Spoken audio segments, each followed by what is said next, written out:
Are you ready? Hello नमस्कार दोस्तों, मैं पूजा चाहर करियर बनाओ यूट्यूब चैनल पे आपका हार्दिक स्वागत करती हूँ, हार्दिक अभिनंदन करती हूँ। तो देखिए, कल सर ने मुझे बताया कि कल अभी करंट में कोई एग्ज़ाम हुई है, पता नहीं कौन सी एग्ज़ाम का तो नाम मुझे ध्यान नहीं है, लेकिन कोई एग्ज़ाम हुई है जिसमें अपनी हिंदी की क्लास से एज इट इज़ बहुत सारे क्वेश्चन पूछे गए हैं। बहुत सारे क्वेश्चन है वो एज इट इज़ पूछे गए थे, सीधे के सीधे। बहुत सारे बच्चों के कमेंट्स आ रहे थे, बहुत सारों के पर्सनल मैसेज भी आए थे। हमें बहुत खुशी हुई कि हमारे द्वारा जो की हुई मेहनत है वो रंग ला रही है। तो ऐसे अपनी क्लास है वो कंटेंट बहुत अच्छा है, यानी आपकी एग्जाम के ओरिएंटेड है, बिल्कुल अच्छे से क्लास लिया करो। और जो भी हेल्पफुल, यानी जो और बच्चे हैं, अदर जो भी आपके दोस्त हैं या फिर अदर कोई भी आपके रिलेशन में जो तैयारी कर रहे हैं, उनको भी ये क्लास अपनी शेयर किया करो, ताकि सबका भला हो सके और सब फ्री ऑफ कॉस्ट में जो क्लास चल रही है उसका आनंद ले सके। सभी क्या, जिनको भी नीड है उनको शेयर किया करो। तो अपनी क्लास है वो लाइक शेयर किया करो, क्योंकि देखो एग्जाम में सीधे की सीधे क्वेश्चन छपना मीन्स आपकी क्लास है वो तो क्या है, बिल्कुल एग्जाम ओरिएंटेड है। क्लास को देखिए हल्के में नहीं लेना। देखिए सीआरपीएफ ट्रेड्समैन के लिए तो स्पेशली है, लेकिन कुछ बच्चे ऐसे थे जो मतलब अदर एग्जाम की तैयारी कर रहे थे, जिनके सिलेबस में हिंदी थी, फिर भी वो सीआरपीएफ नाम था इस पे, फिर भी वो रेगुलर क्लास ले रहे थे। यानी एग्जाम से पहले शायद लगभग वो बोल रहे थे 20-25 क्लास लेके गए थे। 20-25 क्लास से भी बहुत सारे क्वेश्चन है वो एज इट इज यहाँ पे, यानी एग्जाम में एज इट इज आके टिके हैं। मतलब क्या है, वो रेगुलर क्लास ले रहे थे, तभी तो उनको बेनिफिट मिला ना, तभी उनको पता चला कि अपनी क्लास से क्वेश्चन है। तो आप भी अच्छे से क्लास लिया करो और सभी को शेयर भी किया करो, ताकि उन बच्चों की भी हेल्प हो सके जो कि मतलब कोचिंग लेने में क्या है, सक्षम नहीं है, या फिर अदर कोई भी बात हो सकती है, जैसे कि जा नहीं सकते हैं, दूर दराज के क्षेत्र में रह रहे हैं, या फिर उनकी इनकम या फिर जो भी फाइनेंशियल कंडीशन है, कुछ भी मान लो जो भी रहती है, आप अच्छे से फ्री ऑफ कॉस्ट जो क्लास चल रही है उसका दूसरों को भी हेल्प दिया करो उसकी। तो देखिए बहुत ही अच्छी क्लासेज आपकी चल रही है। अभी भी आपको विश्वास नहीं है तो अभी आपका सीआरपीएफ का जो ट्रेड्समैन का एग्जाम होगा, या फिर एसएससी जीडी या फिर सीआईएसएफ, जिनमें भी आपकी हिंदी है, उनमें जब आपके एज इट इज क्वेश्चन छपेंगे तब आपको विश्वास हो जाएगा। क्योंकि कल मुझे बहुत खुशी हुई, सर ने मुझे बताया, स्पेशली आपके कमेंट्स आ रहे थे या फिर कोई पर्सनल मैसेज आए होंगे, उनके बारे में सर ने मुझे बताया, तो मुझे बहुत ही खुशी हुई। आप सभी का बहुत बहुत धन्यवाद कि आप रोज क्लास ले, उन बच्चों का स्पेशली बहुत धन्यवाद जो मेरी क्लास लेके एग्जाम देने के लिए गए थे। और मैं श्योर बोल सकती हूँ कि जो भी मेरी रेगुलर क्लास ले रहे हैं, हिंदी में आपके डाउट ही नहीं रहेगा, हिंदी में आपका एक ही क्वेश्चन गलत नहीं होगा। यहाँ पे आपके 25 क्वेश्चन आते हैं हिंदी के, 25 में से 25 क्वेश्चन सही करवाना मेरी गारंटी है। क्योंकि देखिए जो एग्जाम थी, देखिए एग्जाम का यहाँ पे नाम है वो सीआरपीएफ लिख रखा था, फिर भी बच्चों ने क्लास ली और उनको बेनिफिट मिला ना। तो ये तो आपके लिए स्पेशल चल रही है, इसका आप अच्छे से लाभ उठाइए। क्लास जो आपके लिए चल रही है, अच्छे से मेहनत कीजिए, अच्छे से मोटिवेट रहिए, कभी भी डीमोटिवेट नहीं होना, निराश नहीं होना। लास्ट टाइम अच्छे से मेहनत कीजिए। जितनी ज़्यादा आप मेहनत करोगे, क्या सक्सेस क्या है, सक्सेस मेहनत करने वालों पे फिदा हो जाती है। अभी नींद से प्यार नहीं करना, नींद से इतना भी प्यार मत करो कि मंजिल ख्वाब बन जाए। मंजिल को ख्वाब नहीं बनाना है, मंजिल को हकीकत में बदलना है। क्योंकि आपकी मंजिल ही है जो आपके फ्यूचर को सुधार सकती है, आपके माता पिता की फिक्र को फक्र में बदल सकती है, आपके माता पिता के सपनों को उड़ान दे सकती है, आपके सपनों को उड़ान दे सकती है। आपके सपनों को उड़ान देने के लिए स्पेशली कैरियर बनाओ टीम ने आपके जो तैयारी है उसको और अधिक धार लगाने के लिए स्पेशली सीआरपीएफ का बैच स्टार्ट किया था। इसके अलावा अदर एग्जाम्स है जिनमें भी हिंदी आती है। देखिए हिंदी क्या है, हिंदी सब्जेक्ट वही रहना है, टॉपिक वही रहना है, बस चेंज क्या होता है, चेंज एग्जाम का नाम है वो चेंज होता है। बाकी देखिए लेवल का थोड़ा बहुत डिफरेंस आता है, लेवल का थोड़ा बहुत डिफरेंस आता है, बाकी ज़्यादा कुछ डिफरेंस नहीं होता है। लेकिन यही हो सकता है कुछ एग्जाम्स है जिनमें लेवल अच्छा खासा रहता है। देखिए जैसे एसआई का हो गया या फिर एएसआई, जो भी थोड़ी सी हाई लेवल की एग्जाम्स होते हैं उनमें थोड़ा हाई लेवल के क्वेश्चन आ जाते हैं। लेकिन कम से कम आपका इतना लेवल तो क्लियर होना चाहिए। यानी यदि आपका 80% लेवल है उस एग्जाम का, तो उसमें आपको 50 से 60% लेवल के क्वेश्चन ऐसे मिलेंगे। तो कम से कम आपका ये लेवल तो क्लियर होना चाहिए ना। जब ये सीढ़ी आप पार करोगे तभी तो आगे वाले पे पैर रख सकोगे ना। हाँ, तो क्लास लिया करो, सभी के लिए हेल्पफुल रहने वाली है। क्लास को ज़्यादा से ज़्यादा लाइक शेयर किया करो ताकि हमें भी अच्छा लगे। कल बहुत खुशी हुई, एक बार सभी का बहुत बहुत धन्यवाद जो मेरी क्लास लेके एग्जाम देने के लिए गए थे। और मैं मतलब कामना करूंगी ईश्वर से कि सीआरपीएफ के जो बच्चे हैं जो एग्जाम देंगे अभी जुलाई में, आई थिंक 1 से 13 जुलाई तक आपकी एग्जाम है, 9200 ऐसे कुछ पोस्ट हैं आपकी। तो मैं चाहूंगी कि हिंदी की क्लास लेके जाए वो बच्चे और आके हमें स्क्रीनशॉट भेजें कि मतलब या फिर फोटोज भेजें क्वेश्चन की कि ये क्वेश्चन आपकी क्लास से सीधे आए हैं। और मैं श्योर बोल सकती हूँ आपको गारंटी के साथ कि अपनी क्लास से क्वेश्चन एज इट इज आएंगे। ठीक है ना। तो अच्छे से क्लास लीजिए, अच्छे से मेहनत कीजिए, मोटिवेट रहिए, खुश रहिए, मस्त रहिए। तो देखिए बढ़ते हैं क्वेश्चन की तरफ। पहला आपका क्वेश्चन है, जल निधि का पर्यायवाची शब्द है, जल निधि का पर्यायवाची शब्द कौन सा है? तो देखिए पहला आपका ऑप्शन है सागर, दूसरा है बादल, तीसरा है बारिश और 4 नंबर है तालाब। अब देखिए जलज क्या होता है? जलज आपका होता है कमल, जलद आपका होता है बादल, और जल्दी आपका क्या होता है? समुद्र होता है। जिस भी शब्द के अंत में धी प्रत्यय लगता है वो क्या होता है? समुद्र होता है। यदि किसी शब्द के अंत में जय लगता है तो वो कमल होता है, यदि दय लगता है तो वो क्या होता है? बादल होता है, आपका क्या होता है? बादल। और यदि किसी शब्द के अंत में धी प्रत्यय लगता है तो वो क्या होता है? समुद्र होता है। तो जल्दी किसका पर्यायवाची शब्द है? सागर का आपका पर्यायवाची शब्द। ऑप्शन नंबर 1 है वो आपका बिल्कुल सही है। नेक्स्ट है आपका परवर्ती का विलोम शब्द है, परवर्ती का विलोम शब्द है। पहला आपका ऑप्शन है व्रती, अनावर्ती, निवर्ती और शतवर्ती। तो देखिए परवर्ती शब्द का विलोम होता है निवर्ती। ऑप्शन नंबर 2 है वो आपका बिल्कुल सही है। नेक्स्ट है आपका विपद का विलोम शब्द है, विपद शब्द दिया गया है आपका, उसका विलोम पूछा गया है। पहला आपका ऑप्शन है आपद, संपद, संबद और आबद। अब देखिए विपद का विलोम क्या होगा? संपद। क्या होगा? संपद। ऑप्शन नंबर 2 है वो आपका बिल्कुल सही। इसमें देखिए वोकैब और ग्रामर का बराबर बराबर रोल है वो रहने वाला है। तो वोकैब में देखिए अपन क्या समझे, वोकैब में तो यही है अपन प्रीवियस ईयर क्वेश्चन देखिए उससे अपन आइडिया लगा सकते हैं कि ऐसे ऐसे क्वेश्चन आ रहे हैं, ऐसे लेवल के अपन क्वेश्चन आ रहे हैं। कई बार क्या होता है सीधे ये कि ये भी उठा के पूछ लेते हैं। तो विपद का क्या होता है? संपद होता है। देव जो महान है किस समास का उदाहरण है? देव जो महान है वो किस समास का उदाहरण है? बात करें समास की, समास में 2 पद होते हैं आपके, प्रथम पद और उत्तर पद। जहां पे भी 2 पदों का मेल होगा वहां क्या होगा? आपका समास होगा। समास क्या होता है? शाब्दिक अर्थ क्या होता है समास का?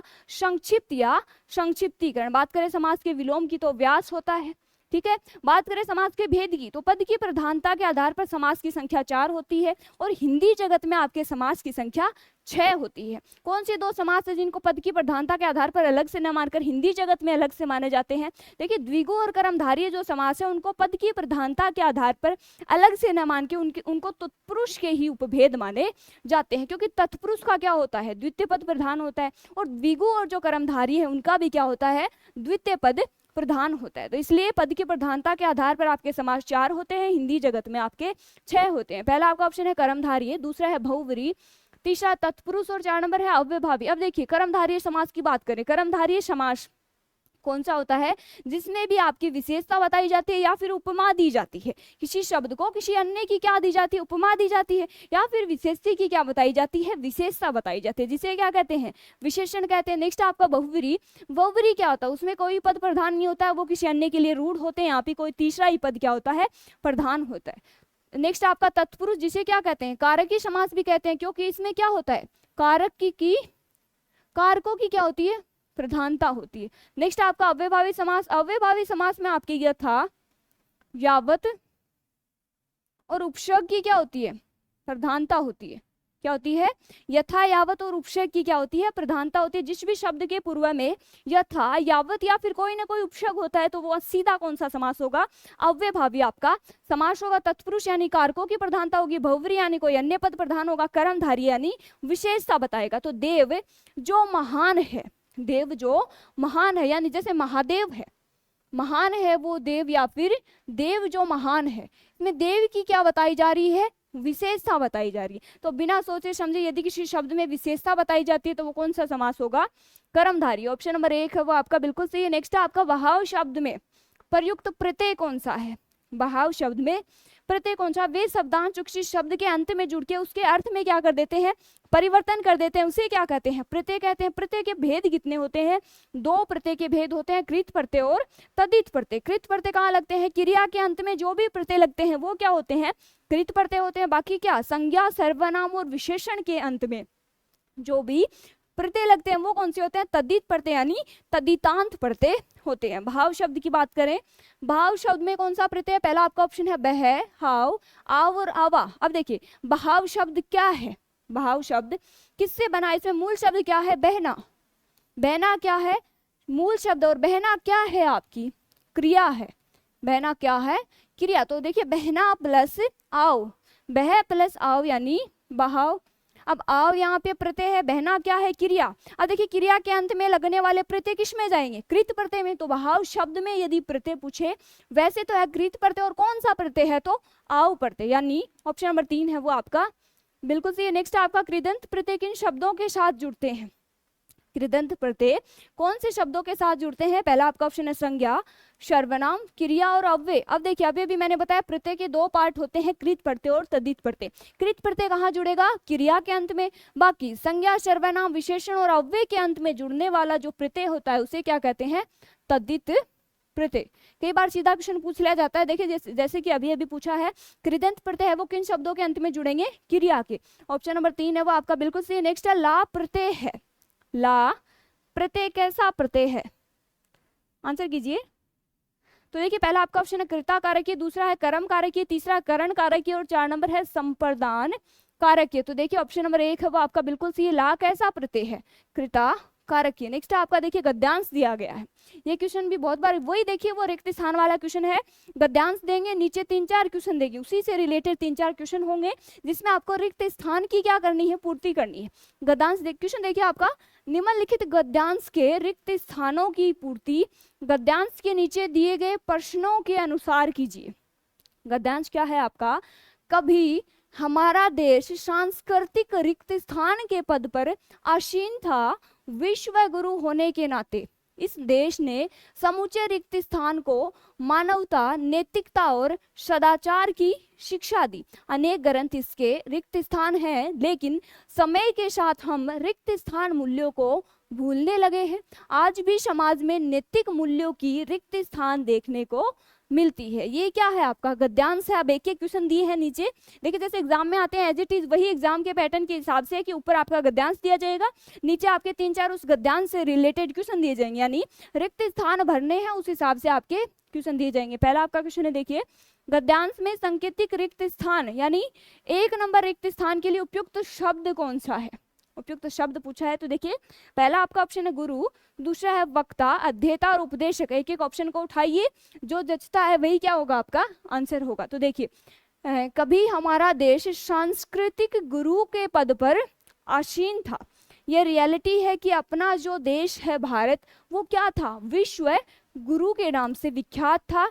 और इस देश का देखिए पहला ऑप्शन पूछा है, पहले रिक्त स्थान के आधार में पहला जो रिक्त स्थान है उसका आंसर पूछा गया है पहले क्वेश्चन में। तो देखिए कभी हमारा देश सांस्कृतिक गुरु, क्या सांस्कृतिक गुरु के पद पर आसीन था, विश्व गुरु होने के नाते इस देश ने समूचे विश्व को, क्या समूचे विश्व को मानवता, नैतिकता और सदाचार की क्या दी, शिक्षा दी। अनेक ग्रंथ इसके आगे ऑप्शन आएंगे अपने, देखिए अलग अलग। ये पहला आपका क्वेश्चन है, पहला का आंसर क्या हो जाएगा, पहले नंबर रिक्त स्थान में क्या आएगा, हमारा, कभी हमारा देश सांस्कृतिक गुरु के पद पर आसीन था, यानी ऑप्शन नंबर 1 है आपका बिल्कुल सही है। नेक्स्ट आपका देखिए गद्यांश में जो सेकंड नंबर रिक्त स्थान था उसके स्थान पे ये ऑप्शन उठाने हैं, कौन सा सही वो देखना है। पहला आपका ऑप्शन है यूनान, अमेरिका, विश्व और यूरोप। अब देखिए इसमें देखिए दूसरा नंबर जो रिक्त स्थान है उसके उस पे देखिए विश्व गुरु होने के नाते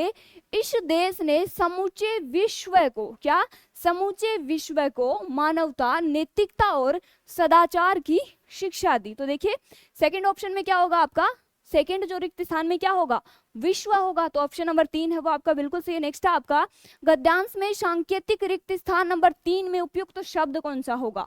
अब देखिए पहला है प्रभाव, परिमाण, प्रकाश और साक्षी। अब देखिए फिर से देखिए उस गद्यांश को, 3 नंबर गद्यांश में रिक्त स्थान में क्या आएगा, अनेक ग्रंथ है इसके परिमाण है, क्या है, अनेक ग्रंथ है वो इसके साक्ष्य हैं, क्या है, साक्ष्य। अब देखिए आपका क्या है ऑप्शन, प्रभाव थे, परिमाण थे, प्रकाश थे और साक्षी थे। तो विश्व गुरु है भारत, इसके है अनेक ग्रंथ, वो क्या है, साक्ष्य है। ऑप्शन नंबर, साक्षी नहीं है साक्ष्य, ऑप्शन नंबर 4 है वो आपका बिल्कुल सही है। नेक्स्ट है देखिए 4 नंबर जो रिक्त स्थान दिया गया उसके स्थान पर उपयुक्त शब्द कौन सा होगा। तो देखिए पहला आपका ऑप्शन नैतिक, मानसिक, भौतिक और राजनीतिक। अब फिर से देखिए गद्यांश को 4 नंबर में देखिए यहाँ पे क्या आया, अनेक ग्रंथ इसके साक्ष्य हैं, लेकिन समय के साथ हम अपने नैतिक मूल्यों को भूलने लगे हैं, यानी ऑप्शन नंबर 4 में क्या होगा, रिक्त स्थान नंबर 4 में क्या होगा, नैतिक। यहाँ पे क्या होगा आपका ऑप्शन नंबर 1, यानी नैतिक मूल्यों को समय के साथ क्या करने लगे हैं, भूलने लगे हैं। नेक्स्ट है आपका गद्यांश के सांकेतिक रिक्त स्थान 5 के लिए उपयुक्त शब्द का चयन कीजिए। आप देखिए पहला आपका ऑप्शन है कमी, पूर्णता, अधिकता और उत्थान। फिर से गद्यांश को देखिए, लास्ट आपका रिक्त स्थान बचा है। देखिए कभी हमारा देश है वो सांस्कृतिक गुरु के पद पर आसीन था। विश्व गुरु होने के नाते इस देश ने समूचे विश्व को मानवता, नैतिकता और सदाचार की शिक्षा दी। अनेक ग्रंथ इसके क्या है, साक्ष्य हैं। लेकिन समय के साथ हम अपने नैतिक मूल्यों को भूलने लगे हैं। आज भी समाज में नैतिक मूल्यों की क्या देखने को मिलती है, कमी देखने को मिलती है। क्या मिलती है, कमी देखने को मिलती है। तो देखिए पहले रिक्त स्थान में गुरु, सेकंड में विश्व, तीसरे में आपका साक्ष्य, 4 नंबर में नैतिक और 5 नंबर में आपका कमी। इस प्रकार से एक एक ऑप्शन को उठा के रखना है पैराग्राफ में, गद्यांश में एक एक ऑप्शन को उठा के रखना है। जो जो रिक्त स्थान है वहां पे ऑप्शन रखेंगे तो जो फिट बैठेगा, यानी जो जचेगा, जिससे सेंटेंस आपका शुद्ध बनेगा, वही क्या होंगे, एक एक के आंसर हो जाएंगे। देखिए जैसे पहले का गुरु है, सेकंड का आपका विश्व है, तीसरे का आपका साक्ष्य है और 4 नंबर का आपका नैतिक है और 5 नंबर का आपका है कमी, यानी ऑप्शन नंबर 1 है वो आपका बिल्कुल सही। इस प्रकार से गद्यांश के क्वेश्चन आएंगे वो आपको सोल्व करने हैं। नेक्स्ट आपका जो किसी धर्म या व्यक्ति में आस्था न रखे, वाक्यांश के लिए एक शब्द बताइए। जो किसी भी धर्म या व्यक्ति में आस्था न रखे, वाक्यांश के लिए एक शब्द क्या है। पहला आपका ऑप्शन है निशांत, धर्म निरपेक्ष, धारण, भीरू और नास्तिक। तो क्या होता है, धर्म निरपेक्ष।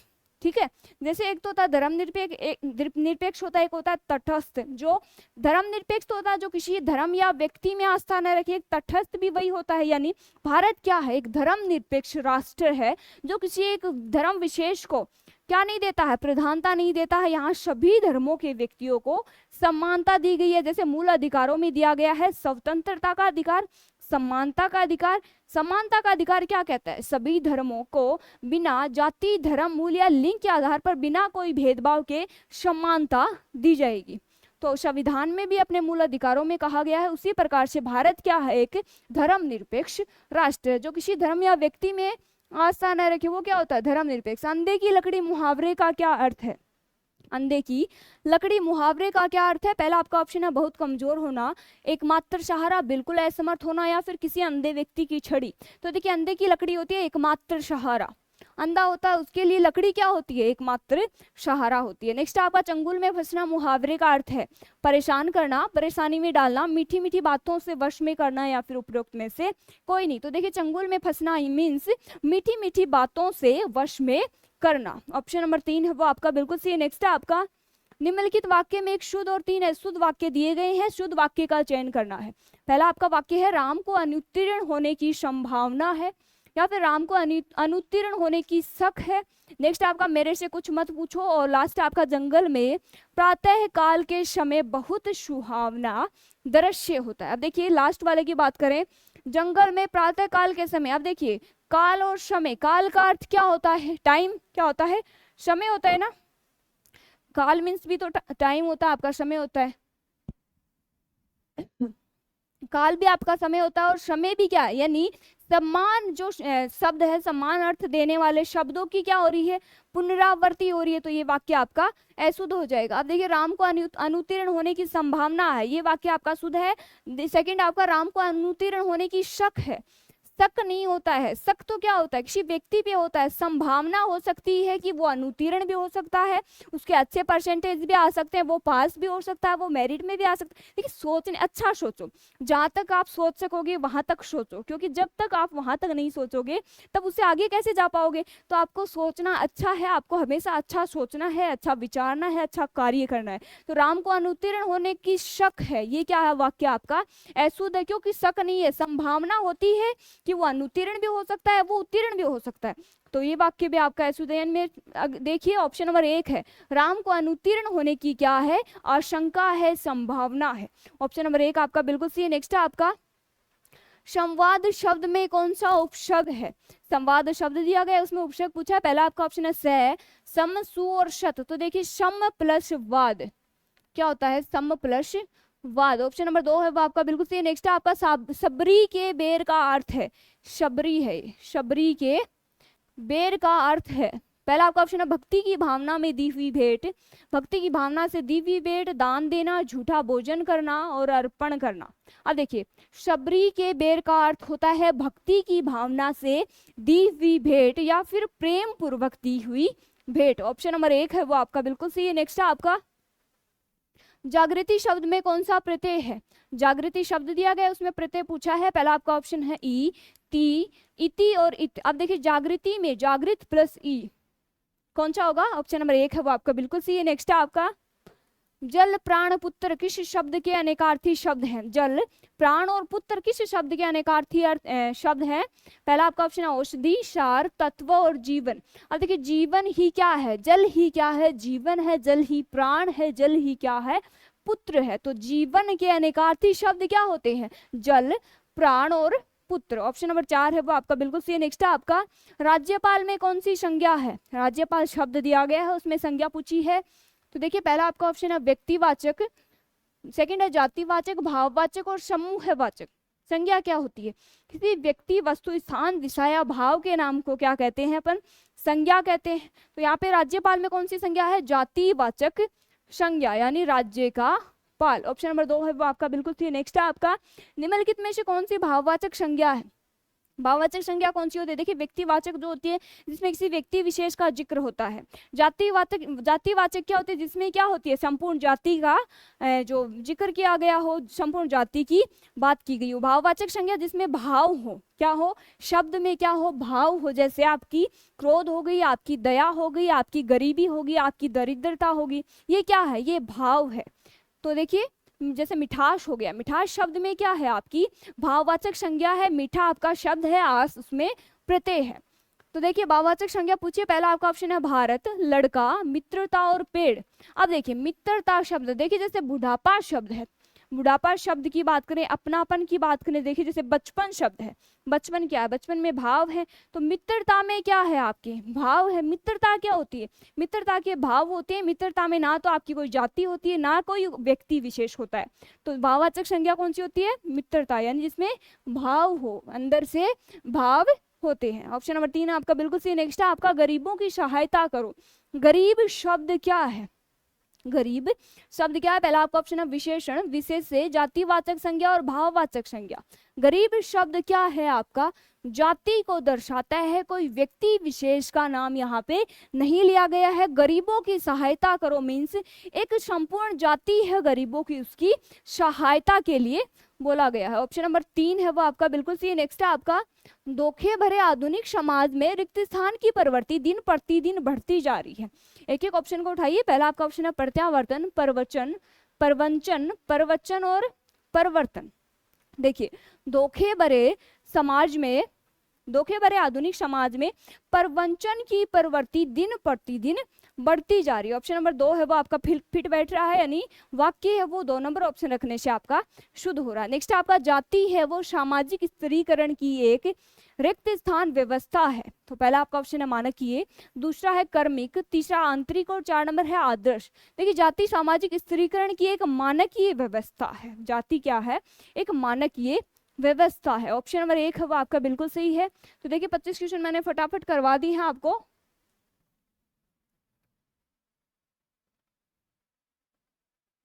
पच्चीस क्वेश्चन आपके हो चुके हैं पूरे, डेली के मैं आपको 25 क्वेश्चन करवाती हूँ। आज के भी 25 क्वेश्चन हो चुके हैं लगभग, मैंने करवा दिए। देखिए कुछ विलोम शब्द और वाक्य शुद्धि के बारे में बात करें, देखिए जैसे त्योहार शब्द है, त्योहार हो गया, न्योछावर हो गया, फटाफट देख लो। कुछ एक वर्ड देखते हैं, अभिष्ट हो गया, अभिष्ट हो गया, विशिष्ट हो गया।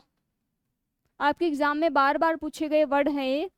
पुनरावलोकन हो गया,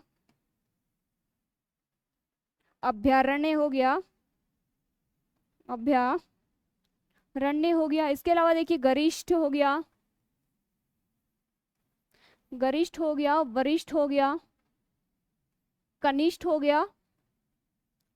एक आपका स्वादिष्ट, स्वादिष्ट हो गया। एक आपका होता है मिष्टान, मिष्टान होता है। एक होता है आपका सन्यासी, क्या होता है, सन्यासी। एक होता है आपका शाप, एक आपका होता है बारात, एक होता है आपका बादाम। ये ऐसे वर्ड है जो बार बार आपके एग्जाम में पूछे जाते हैं, बार बार आपके एग्जाम में ये वर्ड पूछे जा रहे हैं, आप इनको अच्छे से देख लेना। हार्ड कुछ नहीं है। देखिए मात्रा का फर्क आता है। देखिए जैसे नुपुर शब्द है, नुपुर शब्द हो गया। जैसे मुहूर्त शब्द हो गया, मुहूर्त शब्द हो गया। आपका कुमुदिनी शब्द हो गया, क्या हो गया? कुमुदिनी शब्द हो गया। एक आपका प्रतिनिधि शब्द हो गया, प्रतिनिधि शब्द हो गया। इसके अलावा आपका एक बात करें जैसे अधितेका हो गया, अधितेका हो गया। एक आपका अंतरंग है। ये शब्द है वो बार बार आपके एग्जाम में पूछे जा रहे हैं, इनको अच्छे से देख लेना। यहाँ से सीधे भी है, जैसे एज इट इज भी पूछे जा सकते हैं। इनमें तो क्या ही फर्क होगा, सीधे शब्द पूछेंगे वाक्य शुद्धि के आधार पर। देखिए जैसे कल पूछ रखा था आपका कृष्णा, कृष्णा एक प्रशंसा। ये ऐसे शब्द है जो बार बार आपके एग्जाम में पूछे जा रहे हैं। कल परसों वाले जो एग्जाम के लिए बच्चे बता रहे थे कि आपकी क्लास से यानी 20 क्लासों से भी इतने यानी 20 प्लस क्वेश्चन आए थे। तो मतलब आपको जो मैटर मिल रहा है वो बहुत ही अच्छा मिल रहा है। आप क्लास है वो अपनी इंजॉय किया करो, अच्छे से क्लास लिया करो। और जो भी आपके आस पड़ोस में या फिर जो भी रिलेटिव्स है जिनको भी हिंदी की क्लास की जो नीड है, रियल में जिनको नीड है, जो मतलब तैयारी कर रहे हैं, ऐसे फालतू में शेयर करने के लिए मैं नहीं बोल रही हूँ। व्यूज हमें नहीं बढ़ाने, हमें सिर्फ और सिर्फ आपका सिलेक्शन चाहिए। जिस दिन आपका सिलेक्शन हो जाएगा उस दिन हमें खुशी होगी, क्योंकि हमारा पढ़ा हुआ यदि एक भी बच्चा है वो सिलेक्शन लेता है तो हमें असली खुशी होगी। देखिए आपके एग्जाम में यदि यहाँ से अपनी क्लास से कोई भी क्वेश्चन आता है तो प्लीज़ आप कॉमेंट करके बताइए करो, या फिर जो सर के नंबर दे रखे उस पर आप व्हाट्सएप कर दिया करो। उससे अब हमको भी पता चलेगा, हमें भी पता चलेगा कि अपनी क्लास है वो कितनी हेल्पफुल हो रही है बच्चों के लिए। तो देखिए आपका लेसन यानी लेक्चर हो चुका है पूरा। आज का लेक्चर हो गया पूरा, 25 क्वेश्चन मैंने करवा दिया। आज के लिए इतना ही, मिलते हैं नेक्स्ट वीडियो में। तब तक के लिए bye bye, take care, keep learning and keep exploring.